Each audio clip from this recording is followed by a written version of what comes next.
সালমান আত্মহত্যা করে নাই, সালমান খুন হয়েছে। আমার হাজবেন্ড এটা করাইছে আমার বাইরে দিয়ে। সামিরা দরজা খুলে দেয়, তারপরে ডন জাভেদ ওরা ঝাঁপিয়ে পড়ে সালমানের উপরে। ঢালিউডের জনপ্রিয় নায়কদের মধ্যে আজও যাকে আলাদা করে চেনা যায় তিনি সালমান শাহ।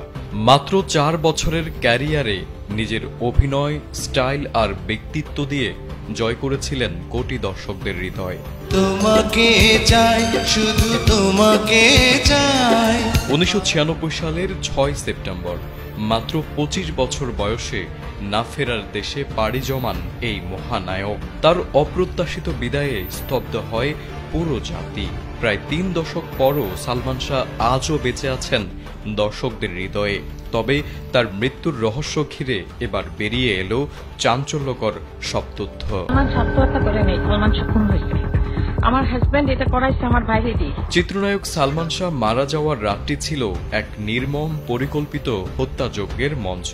নারকীয় হত্যাযজ্ঞের সে রাতের লোমহর্ষক বর্ণনা দিয়েছেন সালমান শাহ হত্যা মামলার 11 নম্বর আসামি রেজভি আহমেদ ফরহাদ। দীর্ঘ 29 বছর পর অভিনেতা সালমান শাহর অপমৃত্যু মামলা রূপ নিয়েছে হত্যা মামলায়। এরপরই নতুন করে আলোচনায় দীর্ঘ 28 বছর আগে 1997 সালের রেজভির দেওয়া একটি জবানবন্দি। সামিরা দরজা খুলে দেয়, তারপরে ডন জাভেদ ওরা ঝাঁপিয়ে পড়ে সালমানের উপরে। ওই জবানবন্দিতে রেজভি সালমান শাহ হত্যার দায় স্বীকার করে বলেন, আমরা সালমান শাহকে হত্যা করেছি। হত্যার ঘটনাকে আত্মহত্যা বলে সাজানো হয়েছে। এই হত্যাকাণ্ডে সামিরা ও তার পরিবার সহ অনেকে জড়িত। 1997 সালের 164 ধারায় জবানবন্দিতে রেজভি জানান, সালমান শাহর মৃত্যু ছিল 12 লাখ টাকার এক হত্যার চুক্তি।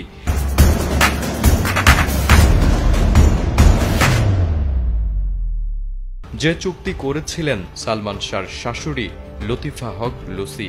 এ হত্যা চুক্তিতে আরও ছিলেন বাংলা সিনেমার খলনায়ক ডন, ডেভিড, ফারুক ও জাবেদ।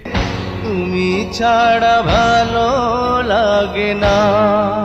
হত্যার লোমহর্ষক বর্ণনা দিয়ে রেজভি বলেন, রাত 2:30টায় সালমান শাহর বাড়িতে যান ডন, ডেভিড, ফারুক ও আজিজ ভাই। রেজভির দাবি, সে রাতে ঘুমন্ত সালমান শাহর উপর ঝাঁপিয়ে পড়েন হত্যাকারীরা।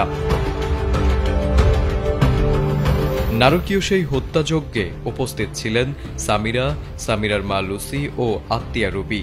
প্রথমে ঘুমন্ত সালমানকে বেহুশ করেন স্ত্রী সামিরা।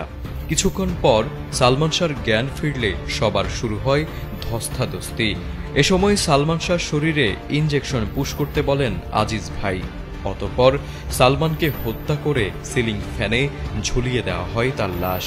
পরদিন সকালে ঝুলন্ত অবস্থায় পাওয়া যায় সালমান শাহর নিথর দেহ। আর এভাবেই সাজানো হয় আত্মহত্যার গল্প। তুমি হৃদয়ে জুড়ে। তারেক আজিজ, এটিএন বাংলা, ঢাকা।